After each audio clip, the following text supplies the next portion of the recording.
Hallelujah. Nagira ngo tuwaye duhereze Imana yacu icyubahiro. Hallelujah. Amazina yanjye nitwa Moses Birigabo.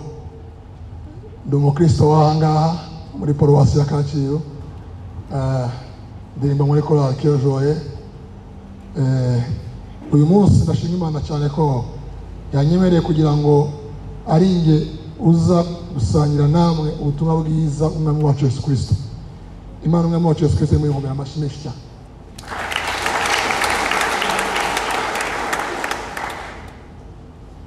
Uyu munsi ngiye kuganira ku ijambo ry'Imana turi busange mu bice twasomye mu mwanya ushize.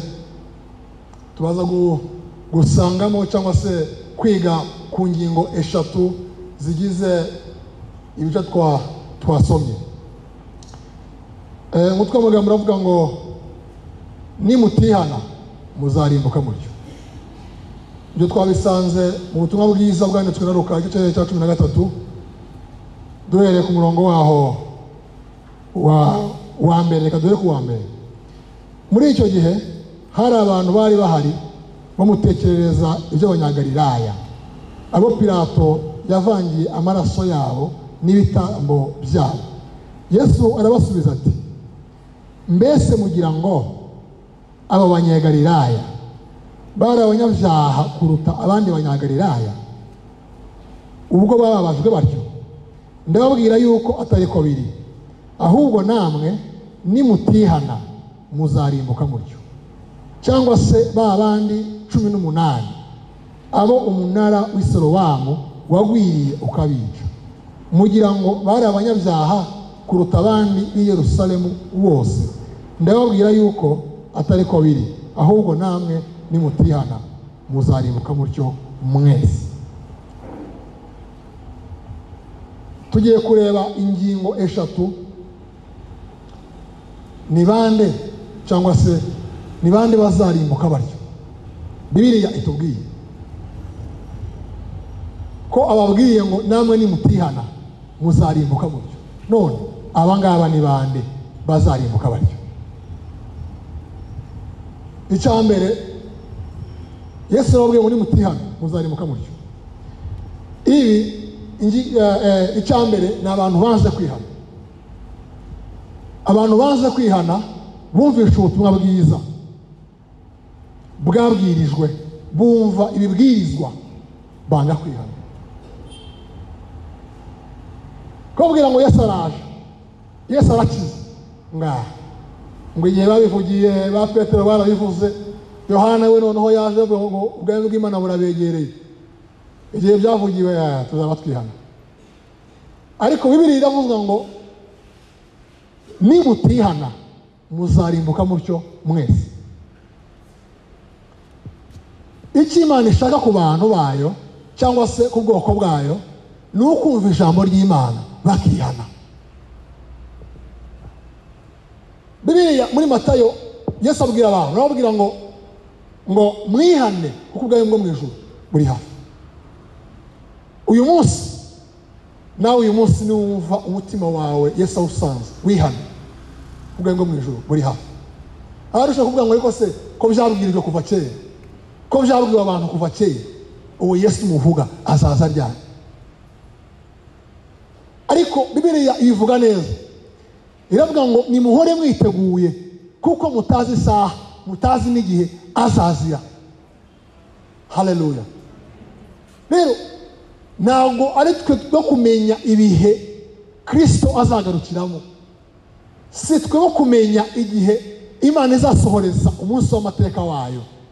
Icyo dusabwa twebwe ni ukwemera, tukizera, tukihana. N'icyo Imana dusaba uyu munsi. Paulo yandikira Abaroma igice cyaho cya 2 ku murongo wa 5. Urwandiko Paulo yandikira Abaroma igice cyaho cya 2 ku murongo wa 5. Bibiliya iravuga ngo ariko kuko ufite umutima unangiwe utihana, wirindirije umujinya uzaba ku munsi w'uburakari, ubwo amateka y'ukuri y'Imana azahishurwa. Kuko Imana izitura umuntu wese ibikwiriye ibyo yakoze.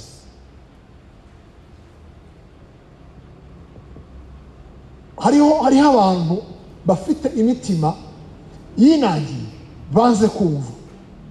Ubushize twumvise inkuru ya Farawo yanze kumvira Imana. Imana ikamubwira ikintu akanga kucyumva. Hariho abantu nabo binangiye imitima yabo, baza mu rusengero ku cyumweru no mu yindi minsi yindi, ariko abo bantu ntibarakira Kristo nk'umwami n'umukiza w'ubugingo bwabo, kugira ngo abashe kuba batura mu cyaha, abashe kubakura mu cyaha. Baracyari mu cyaha kandi barumvisha ubutumwa bwiza. Baracyari mu byaha kandi barumvisha inkuru nziza ko Yesu akiza. Ariko Bibiliya itubwiye neza ngo kuko umuntu wese aziturwa ibyo yakoze.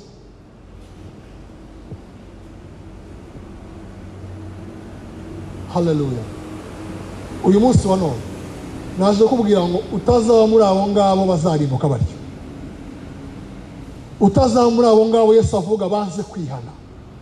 Utazaba muri abo ngabo banangiye imitima yabo. Hari abantu babigize akamenyero. Ati se urasenga, urakijijwe? Ndakijijwe rwose. Kuki umurida gusenga? Fene urusengero nsengeramo, ndaririmba n'umuririmbyi. Ariko ntibarihana. Iki Imana ishaka ku bantu bayo uyu munsi no kwihana, bakazira Imana, Imana ikabakira ubuzima bwabo. Bibiliya igaragaza mu byahishuwe Yohana igice cyaho cya 2:21 haratubwira ngo icyo akora namuhaye uburyo bwo kwihana, ariko ntiyashaka kwihana ubusambanyi bwe.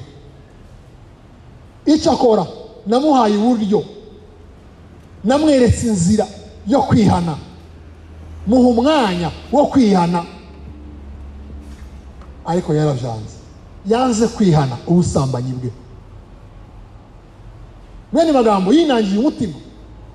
Umutima we wanze kwakira ukuri kw'ijambo ry'Imana. Bibiliya iravuga ngo ningumenye ukuri, ukuri ko kuzaba batura. Abantu banze kwakira ukuri, banze kwemera ukuri. Murimo muranyumva? Hello? Hello? Imana ishimwe ko kunyumva. Imana yatanze uburyo.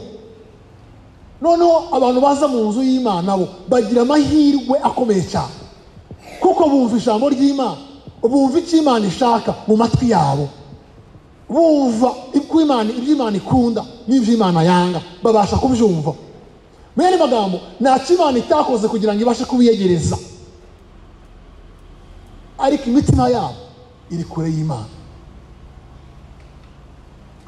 Uyu munsi wa none naje kukubwira ngo wihane utazaba ngo barimbuka.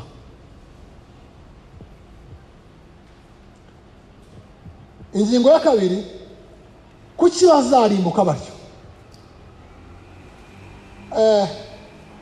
hariho ikintu gikomeye twasanze muri kino gitabo cya Luka, muri ubutumwa bwiza bwanditswe na Luka. Yesu acira umugani abantu, arimo kubabwira ngo hariho umuntu wahinze umutini. Ni muri Luka 13 ku murongo waho wa 6, arababwira ngo kandi abacira uyu mugani ati, hariho umuntu wateye umutini mu ruzabibu rwe, bukeye araza awushakaho imbuto arazibura. Ni bande bazarimuka batyo? Ni abanze kwihana. Ariko se kuki bazarimuka? Ikindi kizatuma barimuka ni iki? Nuko batigeze bera imbuto nziza. Dufite abantu benshi baza mu rusengero, ariko ngo musanga aha hanze umuntu akakubwira ngo aho kugira ngo nkizwe nk'uyu nguyu nabyihorera. Muri aya magambo bahindutse bariyeri ifunga abantu kuza mu nzu y'Imana, kandi nabo ntago bayirimo. Itangira abantu kwinjira mu bwami bw'Imana, kandi nabo ntago barimo.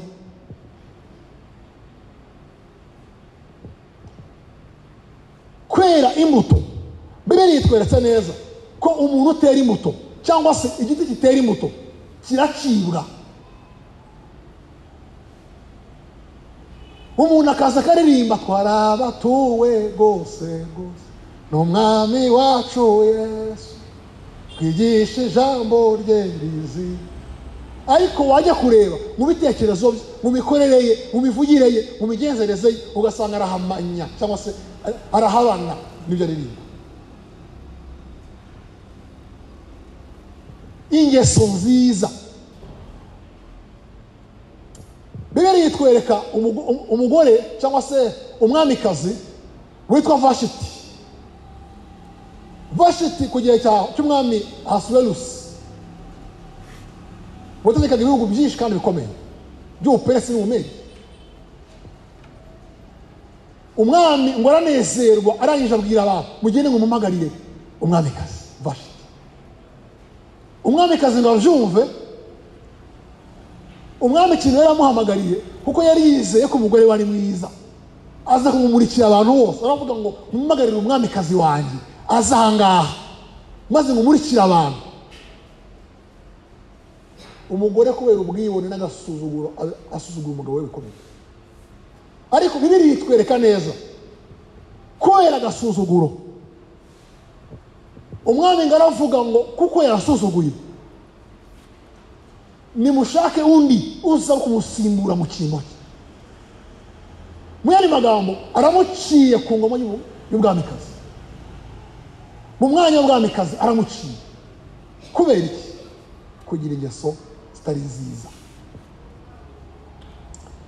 Petero bivuga neza mu rwandiko rwe, aravuga ngo mugire ingeso nziza hagati y'abapagani, kugira ngo nubwo babasebya nk'abakora nabi, niba babona imirimo myiza yanyu bagere ko bahimbaza So mu ijuru. Mbese uyu munsi imirimo ukora, mbese uyu munsi ingeso zawe, hari umuntu uzazana ku Mana, hari umuntu uzatuma ahimbaza Imana akavuga ngo ariko Imana y'akanaka ihabwa icyubahiro.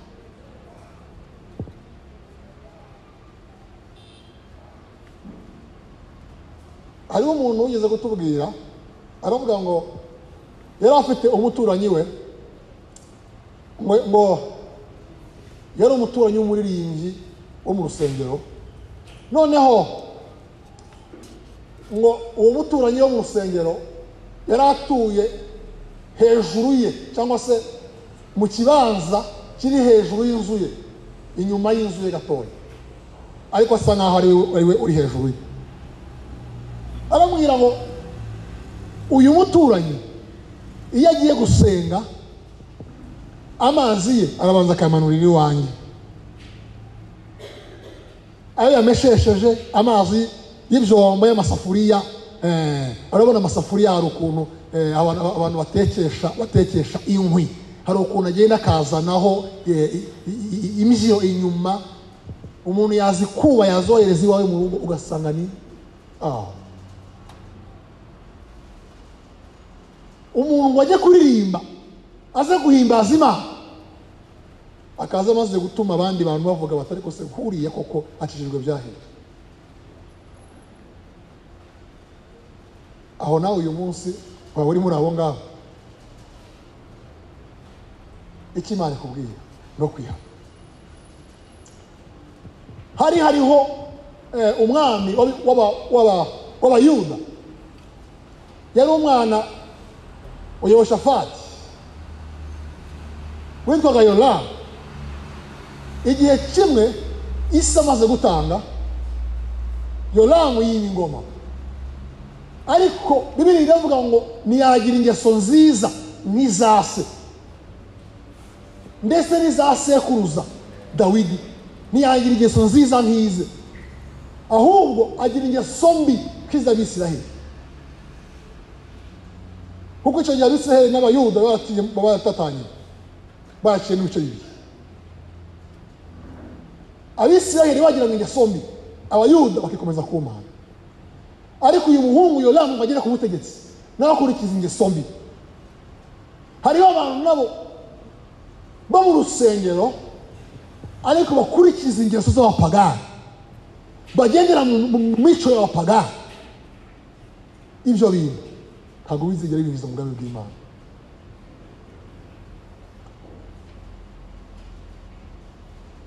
Hariho abantu bitwa abanyedini. Yesu ngo amaze gukiza uyu mugore twasomye hano muri Luka ubutumwa bwiza, umunyedini arahindukira aramureba, aravuga ngo muzajye muza gukizwa muhangaha mu yindi minsi, ntimukaze gukizwa ku isabato.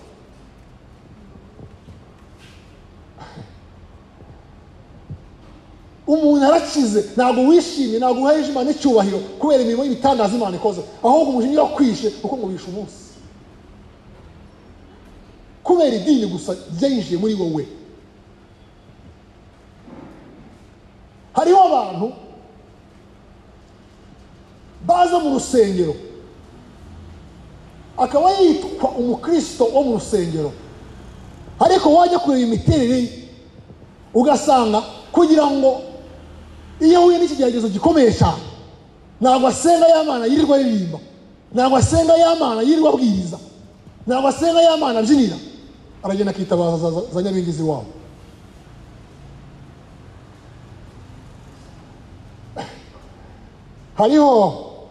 Hariho umukecuru umwe yajyaga aza mu rusengero, ndetse umugabo we niwe wajyaga wubaka insengero ahantu mu burasirazuba. Noneho umusaza kubaka insengero, umukecuru nawe akamufasha, birumvikana. Ariko ngo bave ku gatuti aha ku ruhimbi, bave mu buririmbyi, akajya guterekera. Abo ni abanyedini. Idini ntabwo rikiza umuntu icyaha. Icyaha umuntu agikizwa no kwizera Kristo Yesu, akizera amaraso ya Yesu, akamwezaho ibyaha byose. Idini ntabwo riza kujyana mu ijuru.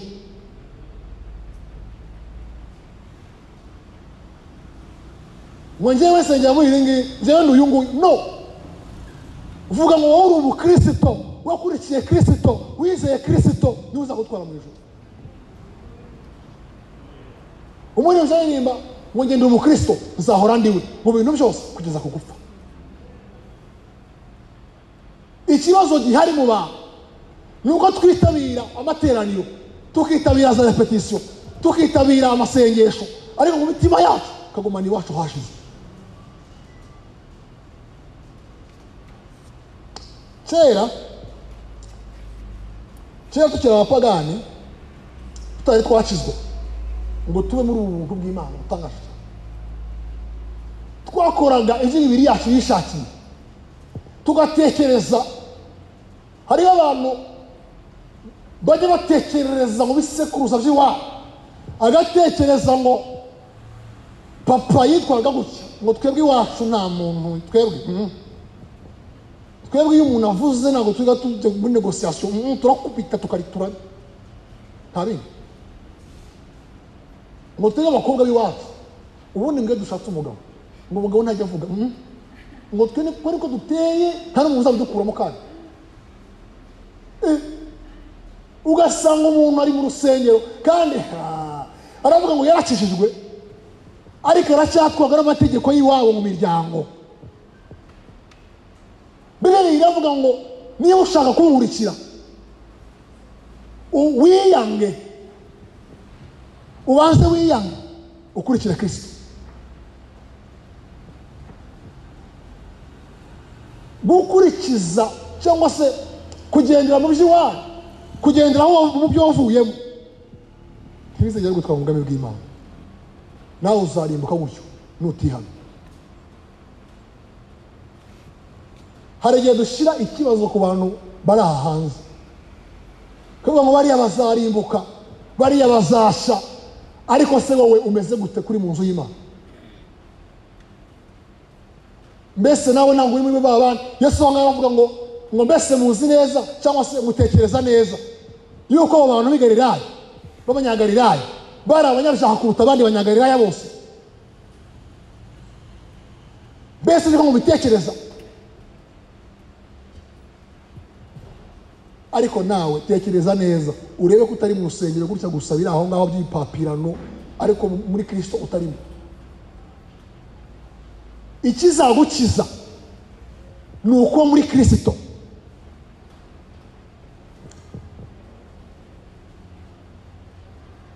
Ikindi kintu kiba mu bantu kandi bari mu rusengero, muri ngo muranyumva? Halo, bo muranyumva? Muvugire ngo amena. Amena. Ikindi kintu ni ukumenyera Imana. Abantu mu nzu y'Imana barayimenyereye pe, barayimenyereye cyane. Bibiliya yatubwiye neza muri Luka igice cyaho cya 24 ngo mugire umwete wo kunyura mu irembo rifunganye, ndababwira yuko benshi bazashaka kurinyuramo ntibabibashe. Nyirinzu namara guhaguruka agakinga urugi, namwe mugatangira kurukomangaho muhagaze hanze muvuga muti mwana dukingurire, azabasubiza ati simbazi, sinzi naho muturutse. Nibwo muzavuga muti kandi twarariraga imbere yawe, tukanywera imbere yawe, ndetse ukigishiriza mu nzira z'iwacu. Nawe ariko azababwira ati sinzi aho muturutse, nimumve imbere mwa nkozi z'ibirimwe. Abantu bamenyereye inzu y'Imana, abantu bakaza ngo turi ku igaburo ryera kubera ko yabatijwe, kuko yakomejwe, akaza ngo ngendere ku igaburo ryera. Ariko wajya kureba mu bitekerezo bye, wajya kureba mu mikorere ye, ugasanga ntabwo ari ku meza y'umwana.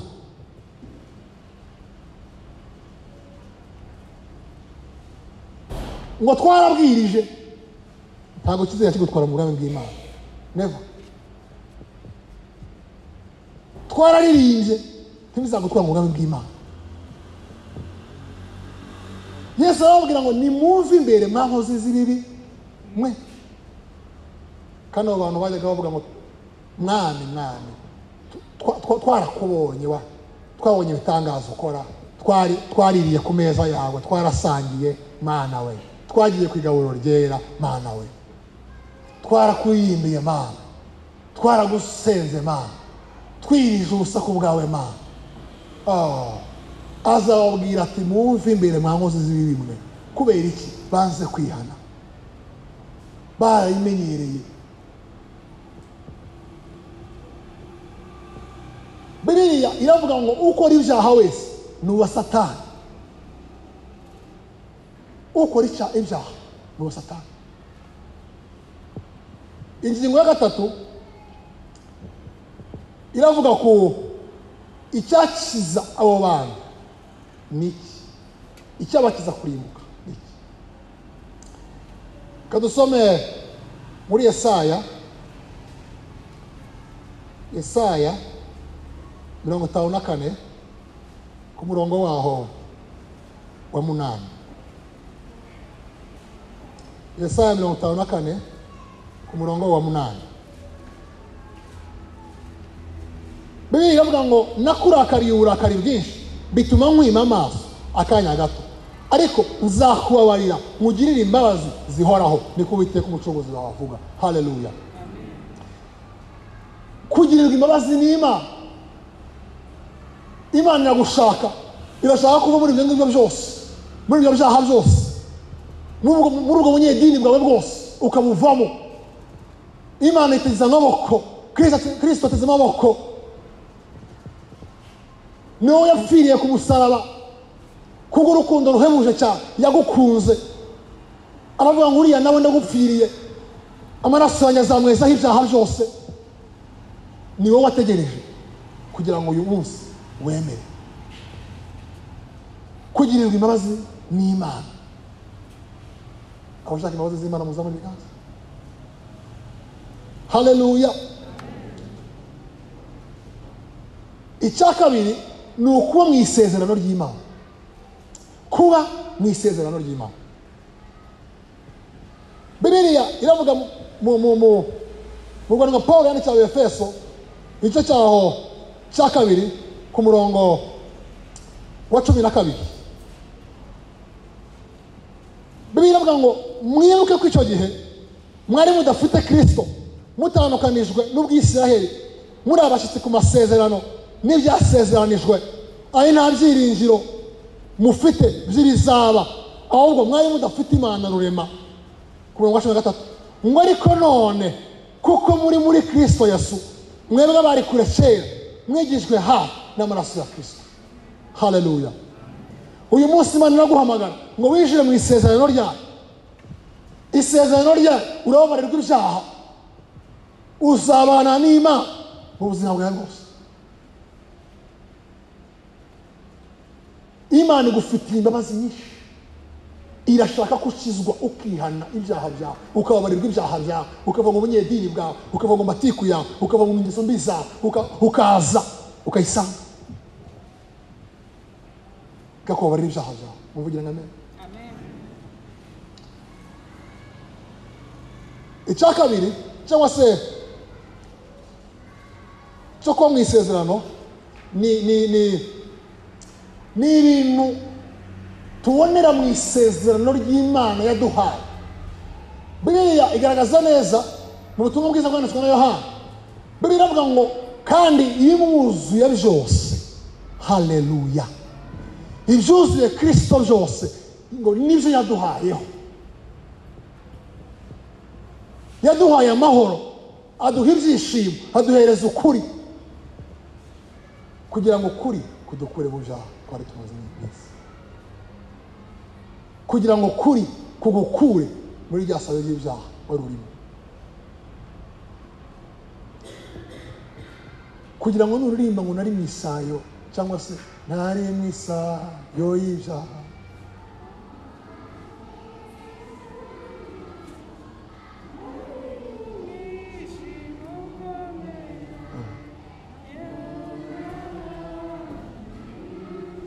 mujye mugasubira ntari mu isayo y'ibyaha.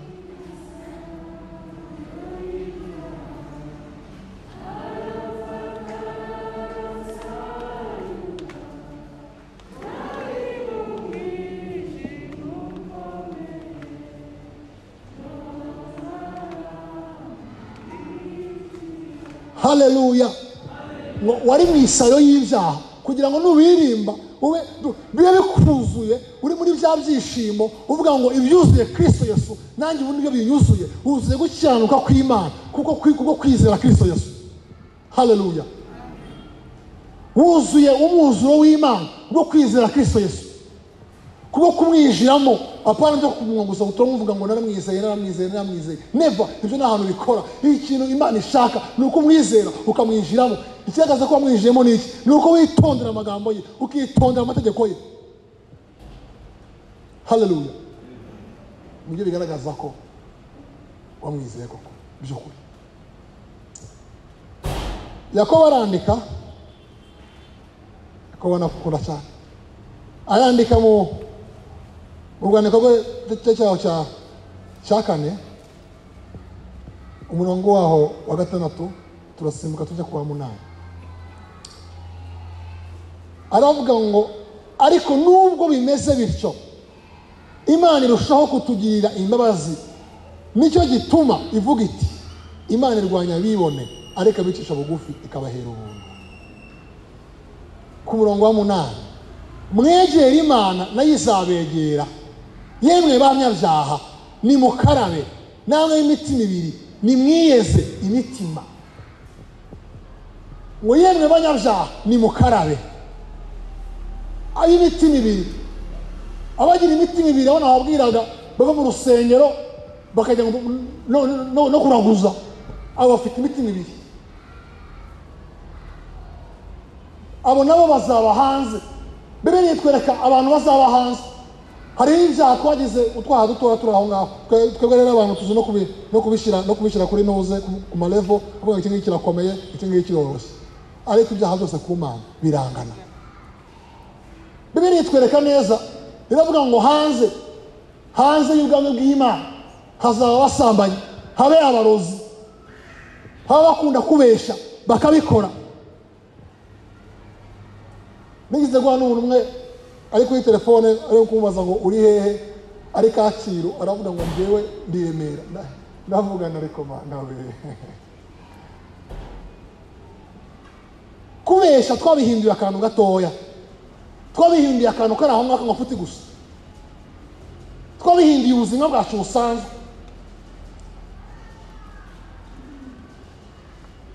Gusambana twabigize ibintu bisanzwe, twabihinduye utuzina twiza turyohereye tutari icyaha.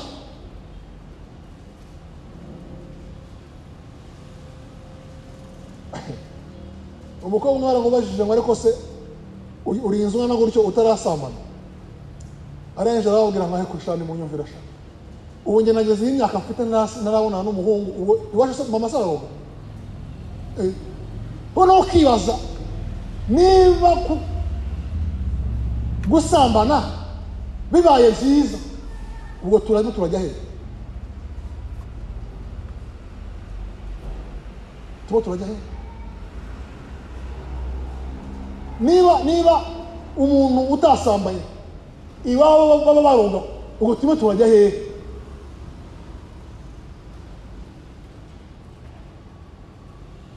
Isuzume nishimane kubwiye ngo yemwe banyabyaha mwe ngo nimukarabe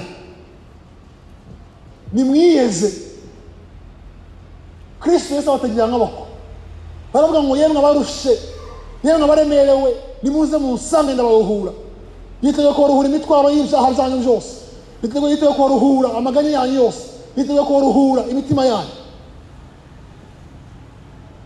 Halo, murimo muranyumva? Halo, Kristo Yesu yiteguye kubaruhura imitwaro yanyu yose. Amaraso ya Yesu niyo abasha kudukarabya. Niyo mpamvu Bibiliya ivuze ngo yemwe umunyabyaha we ngo nimwiyeze mukarabe. Amaraso ya Yesu abasha kudukarabya. Umuririmbyi umwe araje aririmba ngo yataba amaraso ya Yesu, yataba amaraso ya Yesu, yataba amaraso ya Yesu,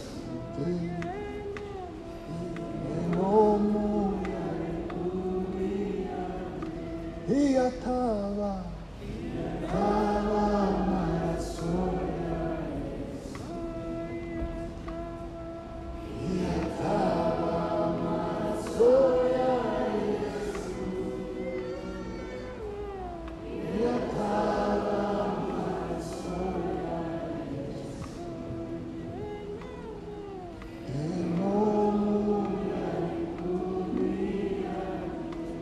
Abantu badashaka kugira Gehinomu, abantu bashaka kwihana, bashaka kongera gusanga Imana, nahaguruke dusenga Imana.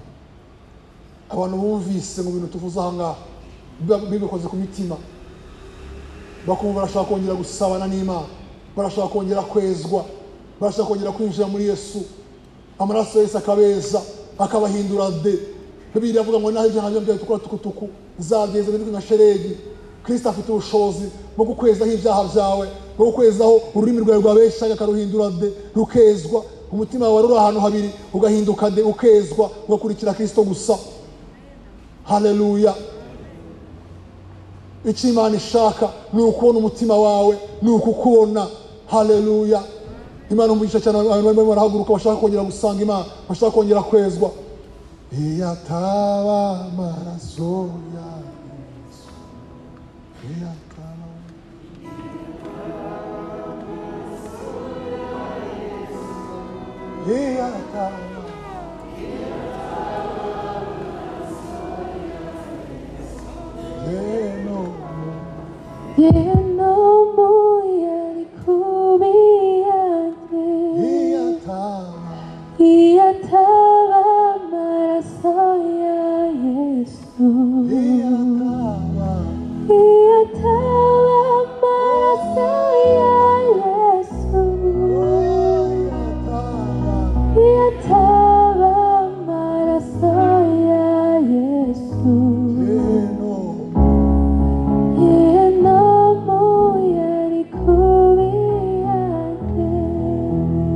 ntabwo Kristo ashaka ko hari abantu bazarimbuka, arashaka kubona abantu bakizwa bakamusanga bakinjira muri we akababohora ingo y'icyaha, nk'uko yabohoye uriya mugore wari umaze igihe kinini umugongo we warahetamye akawukiza.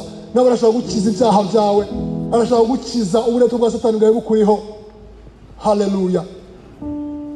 Ndagira ngo nsabe umushumba wacu aze asengera aba bantu.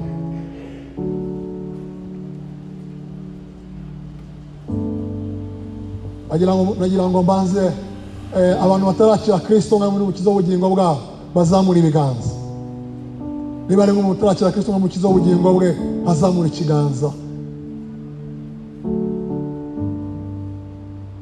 Niba ari nawe abandi bashaka kongera gusubira mu busabane bwabo n'Imana, ndetse umushumba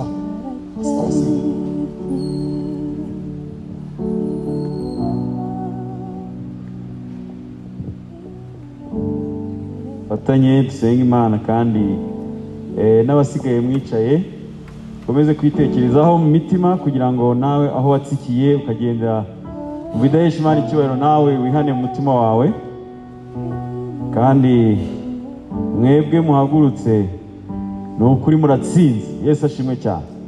Muratsinze ni insinzi ikomeye cyane mu maso y'Imana. Haleluya. Imana ibarebe, biteho, ibakunde, ibitegereze, ibaho umugisha mu izina rya Yesu. Imana yacu, Imana igira neza. Abaja n'abagaragu bawe bahagurutse imbere yawe kandi barashaka mwami kwikiranura nawe, kandi bizeye amaraso ya Yesu Kristo. Turabasengeye mu izina ryawe rikomeye kugira ngo bagire neza mwami, ubiteho aho batsikiye bakava imbere yawe mwami, bagakora ibitaguhesha icyubahiro, ibyakubabaza ubababarire mu izina ryawe Yesu Kristo. Biteho mwami, basange, bahumurize, bakomereze imitima, kandi reka mwami ijambo ryawe ribe muri bo mu izina rya Yesu Kristo, rikomerere muri bo mwami, kandi ribahugure mu buzima bwabo bwa buri munsi kugira ngo mwami barusheho kuguhesha icyubahiro. Imbabazi zawe zibe muri bo iminsi yose mu izina rya Yesu Kristo umwami wacu. Amen. Imana ibahe umugisha.